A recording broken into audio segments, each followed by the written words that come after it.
I don't know if it's everything going on in DC or a newfound energy from the warm weather, but I've been finding myself thinking a lot about ways to give back this spring.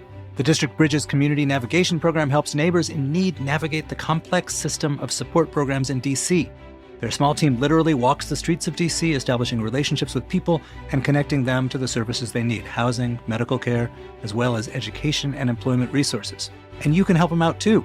You can volunteer at the meal distributions coming up on April 10th and 23rd, or donate clothes or household items they can distribute. Follow District Bridges on Instagram at District Bridges to learn about other ways to get involved. Today on CityCast DC, they say April showers bring May flowers. Now, I know there are a lot of real and metaphorical showers, but there's still plenty to look forward to this month. I'm here with my CityCast colleagues, Kayla Cody Stemmerman and Julia Karen, with your guide to making the most of April. Oh, and I know that lately, a lot of people in DC have been looking for hyper-local ways to give back. So stick around after the episode for a quick chat with our sponsor, District Bridges, about a program that's all about supporting our neighbors.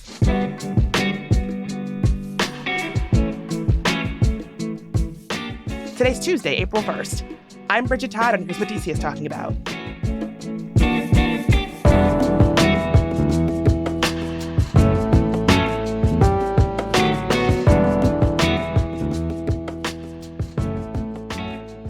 So, Julia, Kayla, why do we have these conversations at the top of every month? Because there's so much to do and there's so little time, Bridget. I am only one person. I can't possibly go to every single thing every single one of my friends wants me to do. It's so stressful, and I just feel like I miss out on things if I don't know what's going on. Yeah, especially in spring, it's important to prioritize your energy. You know, coming out of winter, you want to go all in all the time, but sometimes that's not best. Yeah, and like you were saying, Julia, there's so much happening, and this is really an attempt for us to make sure that you can prioritize the events that you actually want to prioritize and hear about them with enough time that you can actually make a plan to go, so you can avoid that ever-present warm weather DC FOMO that I think we all know so well. Oh, for sure. It is like, when it happens, like everyone's outside, they're walking their dogs, people are starting to get out on rooftops and having drinkies, and you're sitting there in your apartment and you're like, oh no, I feel left out. So are there activities that you all are really looking forward to this month? Absolutely. I think that one of the first ones that comes to mind, which is, I admit, a little bit depressing, but also could be really cool. As you've probably heard, Trump sort of signed an executive order that is targeting Smithsonian programs, specifically at, art museums and other museums around DC for advancing improper ideology. Who knows what that might mean? So my advice this month is to go see exhibits while you can. There's a couple of really great ones that are going to be on view this month at the National Gallery of Art. One is by Elizabeth Catlett. She's this Black revolutionary artist that does these really bold prints and sculptures. And she actually has roots in DC, so it's really great to support her work. It's on show until July 6th, so there's still plenty of time. But I really want to go see that one. And there's another one coming on April 5th by Chakaya Booker. And she makes these massive 20-foot sculptures out of old cut and coiled tires and industrial waste. And she makes these abstract forms, and it's all about sustainability and salvaging old scraps and stuff like that. So those are two exhibits that I really want to go see because who knows what the future holds. And these are two that I feel like might be at risk of leaving sooner than we think. We absolutely gotta be supporting our cultural and arts institutions right now, especially as they're under attack. And who doesn't love the Smithsonian? My event is Smithsonian based, and I will get to that in a bit. But I know one thing every April that I really do look forward to is patio season, rooftop season starting, just being outdoors generally. Now that I have a dog, I'm very excited to have my dog outside with me all of the time. Absolutely. I live right near the park, and I'm going to be out there on a blanket as every day this month. You can bet on it. Oh yeah. Any opportunity to just work outside in my backyard with my dog is going to be my peak number one activity. I'm so ready for warmer weather, and yes, the pollen sucks, but vitamin D could honestly cure my depression, and right now it's kind of doing a lot of work. That and the dog. It's unreal, like the difference I feel just like even just seeing the sunlight through the Yes. window like a little later every day, and just like I just love being able to like walk around and see the blossoms and like all your neighbors out and about, and everybody's in such a good mood. Hard agree to all of that. You know, that first warm day where it was the sun didn't set until like 6-ish. I felt like I was high. Yeah, it's like, oh my God. Like You don't realize you have seasonal depression until you have that one like 70-degree day in DC. People are in shorts, they're in their sunglasses, they're just on a blanket, and you're just like, wow, actually, I'm depressed. Oh, I love that we're like laughing about our depression and how hard the winter months were. You gotta laugh at something, man. If you ain't joking, you know, where are you at? Come on. You gotta laugh about something. Well, an event that I'm looking forward to in the vein of like absorbing all the vitamin D that you can is April is Earth Day. And this Earth Day, Island Time, which is a place that I've talked about on the podcast before, although I got a little bit of heat for talking about it because people were like, why are you blowing up Island Time? It's like kind of supposed to be a little bit of a hidden gem. I'm sorry, y'all. That's the job. I have can't gatekeep. Come on. So this Earth Day, which falls on Tuesday, April 22nd, they're going to be doing Earth Day Island Yoga at Island Time. It's going to cost $25, but you will get a drink. Is that before or after the yoga, though? You know, I assume after, but you never know. And if you've been to Island Time, it really does feel like you're kind of at a beach bar. It's right on the water. There's lots of boats out there. There's boaters coming in and out. And so the idea of doing yoga out by the water while the sun is sort of setting just seems really nice. And then, hey, getting a drink after, an orange crush after, sounds nice as well. So I'll definitely be there. I think it'll be a fun time. Absorb some of that vitamin D we were just talking about. Listen, I hate yoga. I'm not a person who can like turn my mind off, and I'm very type A, which probably makes me a good producer, but like in the context of yoga is horrendous. Get a couple orange crushes in me and maybe I can do this. You've convinced me. You've convinced me. I'm down. Maybe I'll see you there. We'll be doing tipsy waterfront yoga. Tipsy dog pose. And you can find a way to make a competition out of it. Like, oh, I am like much more relaxed and centered than you are. Listen, any little bit helps. It's like the adult version of a keg stand is like crushing some orange crushes and then doing a downward dog. Exactly.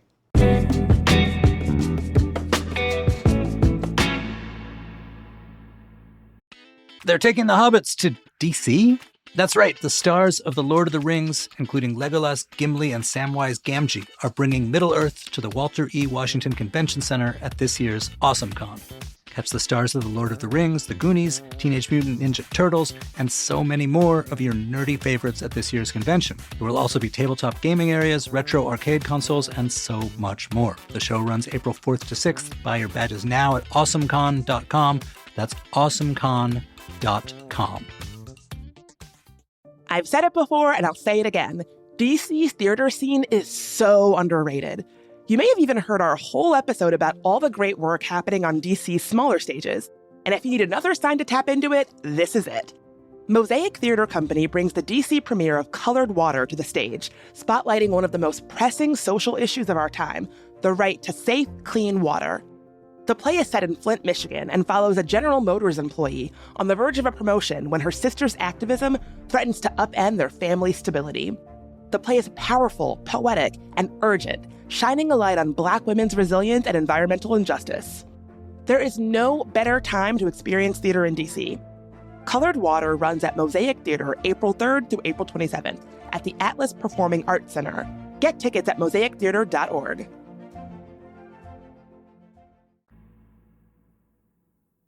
So, Juliet, you were saying that you also want to spend some time kind of enjoying these rich cultural events that the Smithsonian offers while we can. Yeah. Okay. So this year, I have a friend who is on the host committee for the 2025 Smithsonian Craft Show. If you've never gone, it's really cool. They feature crafts and arts from literally all corners of the country. They're celebrating this one artist, Nick Cave. He's a contemporary African-American artist and dancer, and he's known for his unique fabric sculptures and performances. Like, he has this fabric sculpture that I swear looks like it's out of the Muppets. It's like a rainbow, almost like a boot looking thing. It's very cool. This is a pricey event that I'm about to list. but here goes. They have an opening night benefit party. It's Wednesday, April 23rd from 6 to 9 p.m. There's drinks, there's live music, there's a cocktail buffet. You can talk to some of the year's exhibiting artists, which is kind of cool. So you get to actually see the people who make the art in person. All of the opening night events are the single biggest contributor to the Smithsonian Women's Committee ability to award grants to the Smithsonian. The opening night benefit party is $300, and it's at the National Building Museum. Yes, that is a lot of money. But if you really do want to put your money where your mouth is and be like, you know what? I really appreciate women in the arts. I appreciate this craft show. Like, I appreciate all the stuff that people are coming from. This is a good way to do it. Also, it's kind of like an opening night gala. Like, you get to dress like pretty nice. Can you go to the craft fair and not go to the opening night thing? Yes, you can. The craft show days are the 24th to 26th. It's open from 10 a.m. to 5 p.m. On the 27th, it's open from 10 to 4. That's also at the National Building Museum. The cost is $25 per person and $20 per person if you've got groups of 10 or more, or you're a student. So if you really want to like rally your gang and go, you can do that too. I feel like that's one of those things I would never do, honestly, like on my own. But I also think it would be so much fun. So I feel like maybe I should go, like, you know, like should rally up a group. So now that we've got our plan for this big craft group going on. A crafternoon. A crafternoon, if you will. I like that. I'm going to steal that. Kayla, what are you looking forward to doing in DC this April? Yes. Okay. Mine, I've never been to this before, but I'm very excited about it. It's called Move and Bloom at Bridge District. And it's at the Anacostia Sandlot. And it's a free day of workout classes, and there's going to be a free like bike pop-up where you can get your bike fixed for free. There's going to be like vendors and food and drinks and all this stuff, but they have different classes throughout the day. So they have like strength training and bar and boxing and HIIT workouts, and yeah, and it's all free. And it just seems like a really chill community event that anybody can go to. You can drop in at any time. Everybody's invited. So I don't know. It seems like a nice way to celebrate spring, and I would love to just get involved that way. That sounds amazing. When is this happening? Great question. This is happening on April 5th. Ooh, so soon. Yeah, soon. So get it together.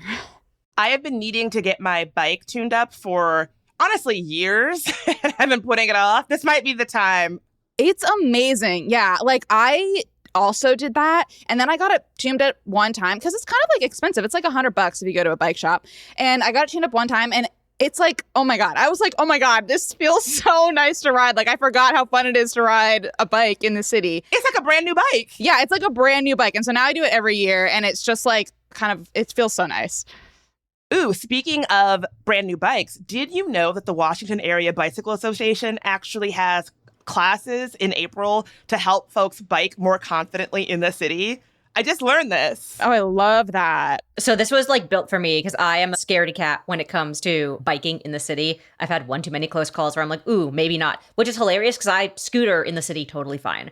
I think you're not alone. Like most people I talk to when I tell them I bike a lot in the city, they're like, oh my God, I could never. Like, it's just so scary. And I'm like, whoa. Well, on Sunday, April 13th, for just $10, you can attend their Confident City cycling class. I will say I have been in a bike-related incident before. It happened when I was living in New York, not in DC, but like, it can be scary biking in the city, and you just feel kind of like exposed, and there's so many cars and like people are honking. So yeah, if you get your bike tuned up at Move and Bloom, take this class, and it's a great time to start cycling more. So again, that Confident City bike class is happening Sunday, April 13th, starting at 10 at Anacostia Park. And I also have a bonus event for April. If y'all listen to the conversation that we did around the Perpetual Stew in Mount Pleasant. Perpetual Stew. I love that concept. So if folks did not listen to that, basically there's a woman who goes out to Mount Pleasant and makes stew for everybody. And it's just like a concept of like a stew that is sort of always on. And anybody can come and get some free stew and bring whatever you want. Think of it as like a picnic in the park with strangers, but it's stew.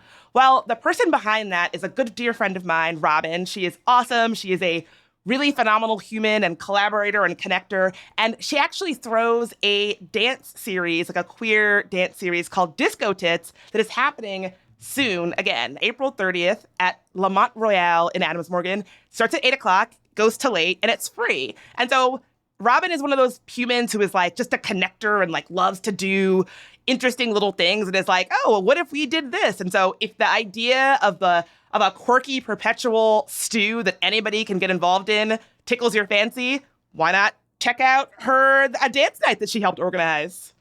Incredible. Do you think this stew is at the dance night? Or? Oh my God. Disco Tits Perpetual like Stew collab. After? Yeah. Listen, Oh I don't my know about God. you. The idea of eating some stew on a dance floor actually does appeal to me. Yeah, I think maybe like after, Yeah, I mean, it's at Le Mont Royale, which, like, you can get poutine. Is stew a poutine? Like, I mean, kind who's of. to say? Who's to I guess say? in the most loose of senses, yes. When I was like heavy in my club rat phase, I mean, I still am, but like when I was younger and I was like really heavy into it, it would always be like, oh, where's the afters? Where's the afters? If afters involved After stew. after stew, like that is a concept. That's a free idea somebody can run with. Robin, get on it. Bridget just gave you a free idea.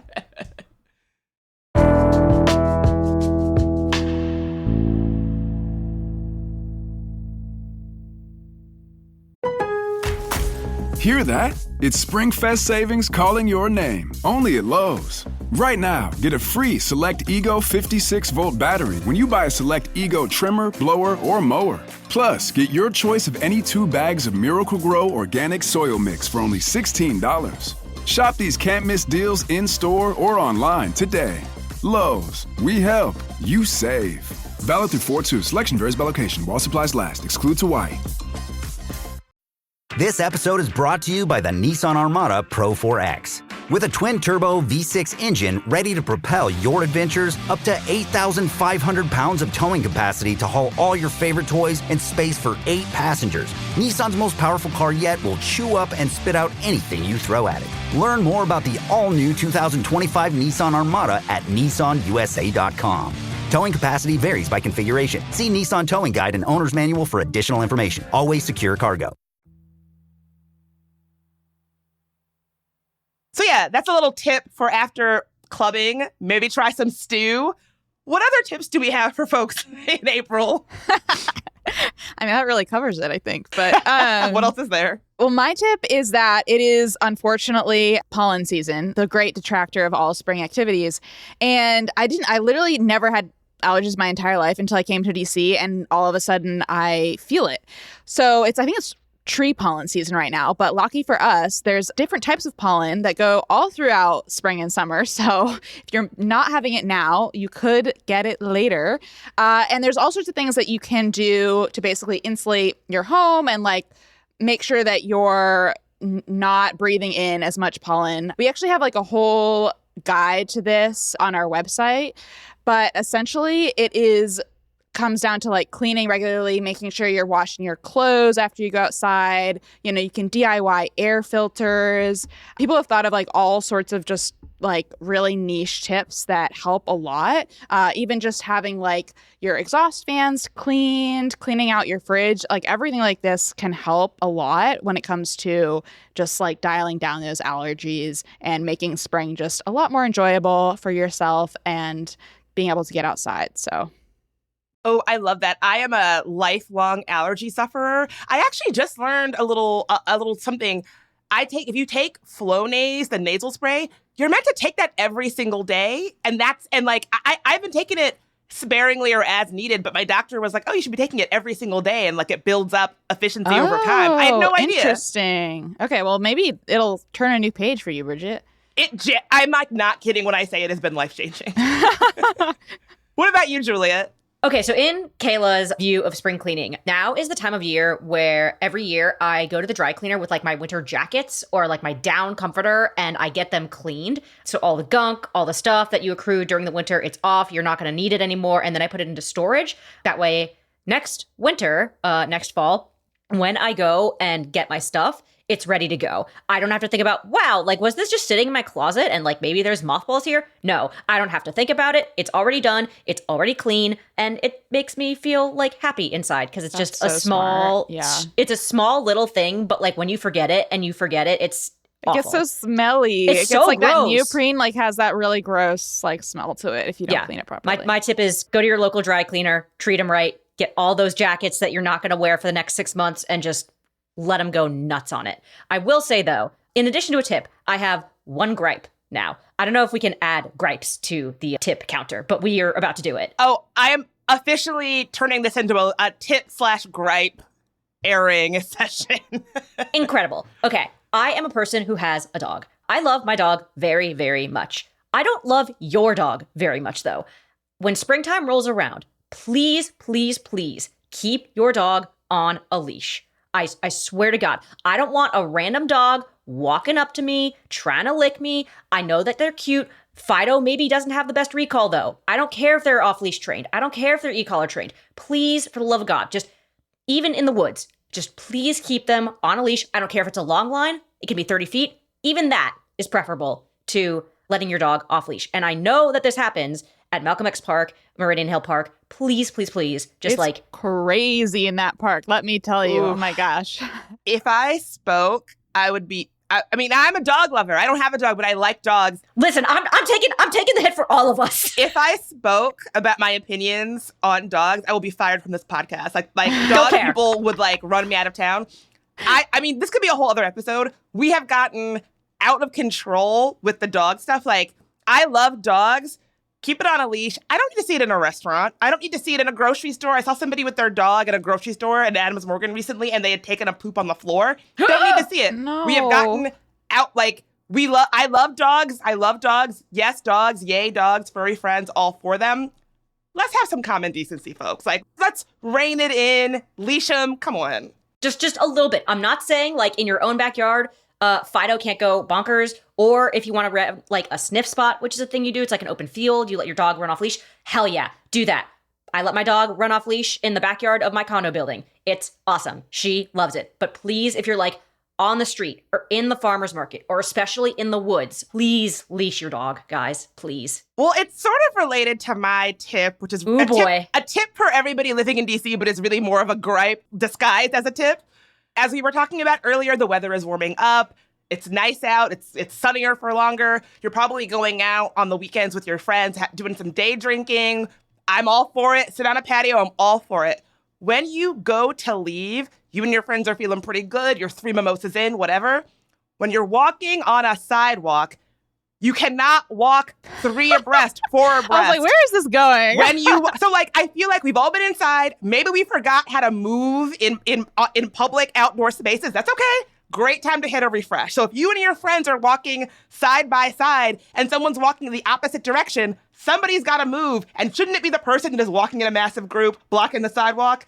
Again, It's actually my nightmare, coming across a group of partially inebriated people coming from a boozy brunch and on the sidewalk, and you're going the other direction. I will literally cross the street. I don't want to have to walk through that.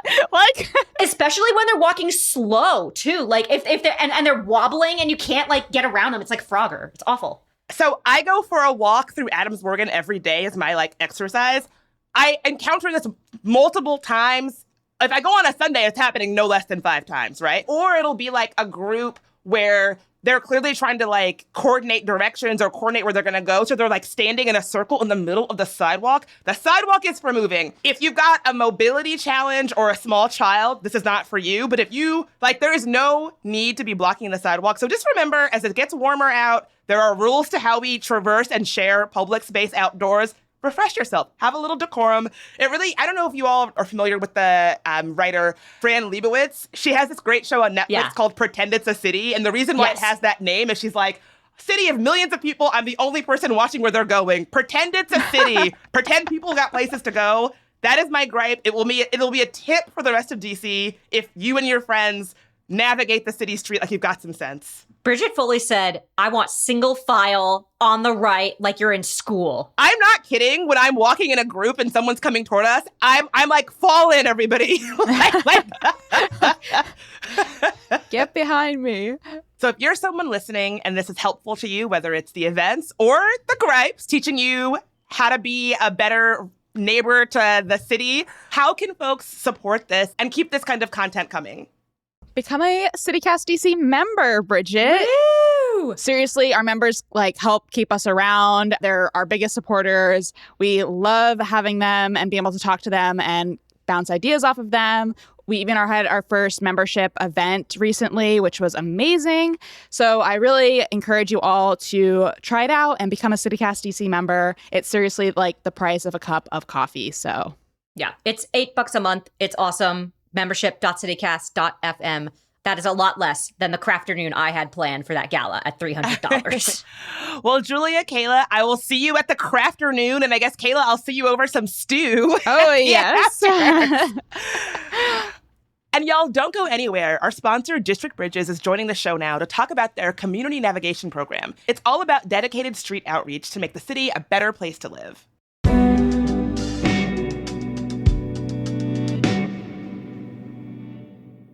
Hey, I'm Senior Executive Producer Priyanka Tilve here with Edward Wycliffe from District Bridges. Edward, thank you so much for being here. Thanks for having me. Yeah, I'm really excited to chat with you. I love talking with District Bridges people, and you specifically work on the community navigation program. It sounds pretty empowering. What exactly is that? We work with anybody trying to navigate the social and community services systems. That has two primary components. The first one is street outreach. So we engage individuals experiencing homelessness or at risk of experiencing homelessness by being out in the street and building rapport day to day. And we do that in 4 neighborhoods, on U Street, in Columbia Heights, in Mount Pleasant, and on Georgia Avenue, all of Ward 1. We also provide connective services, which essentially is bridging the gap between a social service that a community member needs and that community member. Sometimes it's really hard to navigate the system when you experience mental health challenges or even language challenges. When your case manager doesn't speak the same language as you, there's really a hard opportunity for you to succeed. That sounds like a pretty Herculean task. Is this volunteers or full-time staff? No, full-time staff. We have a team of 6. We provide navigation services all over Ward 1. So it is a pretty Herculean task, as you say. So those 6 people, are they literally walking around Ward 1 of DC, finding people who need support and figuring out how to get them that support? Absolutely. That's what we do every day. A lot of it surrounds substance use disorder. We actually started because right when coronavirus kicked off, there was a lot of unemployment in Columbia Heights, a lot of unemployment exploding, actually. So a lot of people who lost their jobs were immigrants who primarily speak Spanish. So we would go to Columbia Heights and engage with people who now all they had opportunity to do was drink all day. And it was becoming a challenge for the broader community. So we decided to engage with folks, get them assistance in seeking substance use disorder treatment, and even triage situations right there on the street. Whether that is escorting somebody to a treatment facility or spraying Narcan in somebody's nose, or providing CPR if somebody's overdosing. Wow. That sounds like really tough work, especially like you said, your team is just 6 people. I imagine that you all need training and support as well to do that difficult work. How could people who are listening support the community navigation program? Well, there's a lot of ways, and you can find a lot of it on our website, districtbridges.org. We can always use more volunteers. So we do meal distributions and community events in every neighborhood almost every month. So we could always use a helping hand to serve a meal, and while we can navigate challenges with the clients as they eat. We also have opportunities to get involved in some of our other events, our flagship, our larger events. We are really building navigation into all of those larger events like Columbia Heights Day. And we will be providing free meals to community members who can't afford them, even at our big events where we're really trying to attract everybody, not just provide social services. Another way that people can support is by donating items that we need or purchasing stuff from our Amazon wish list. We could always use hand sanitizer or socks, shoes, anything that people in the community need day to day. Those basics are really, really essential. And can go a really long way towards helping us build rapport with a client who may have been burned in the past by a social service provider and now distrusts everybody in the field. By giving somebody a pair of socks or a pair of shoes, or just sitting down with them for an hour and discussing their life, that's really how we break through. And all of these resources that people donate to us are instrumental in helping us break through to those clients. Edward, you mentioned donations, and it just made me think of budget and financing. And we've been covering it on the show nonstop, the precarious situation that DC budget is in right now. They're projecting a $1 billion shortfall over the next 3 years. How is everything going on with the DC budget affecting your work at District Bridges? It's a really challenging time across the entire industry of social services and community services. The first thing to go when this budget gets cut is help for those who really need it. The most vulnerable people in our community are going to feel it the hardest. So even though my job may be in question if this $1 billion cuts our Department of Behavioral Health grant, the real challenge is that folks on the street may not get the level of services that they've grown accustomed to or that they really need in order to stay alive. We believe those will be the first to be cut. So we're really asking the community to step up and go to city council, go have discussions about this budget and tell them to secure funding for ending chronic homelessness. Yeah, well, we've very much seen the power of lobbying down at Congress. So DC residents know how to do that if it's something they believe in. That's true. Is there anything else that you wanted to make sure to highlight today about the community navigation program?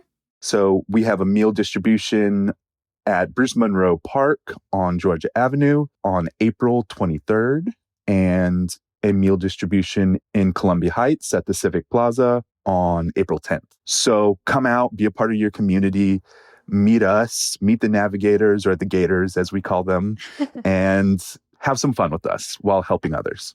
Amazing. April 10th and April 23rd. I will come hang with you gators one of those days. Yes, please do. Thank you so much, Edward, for being here. And check out districtbridges.org to learn more, to check their events, to find specific dates that you can go and hang out with them. We'll have that link in our show notes for you as well, so you're just a click away. Thanks for listening.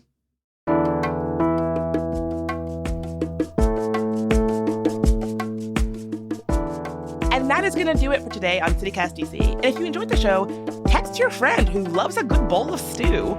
We'll be back tomorrow morning with even more news from around the city. Talk to you then.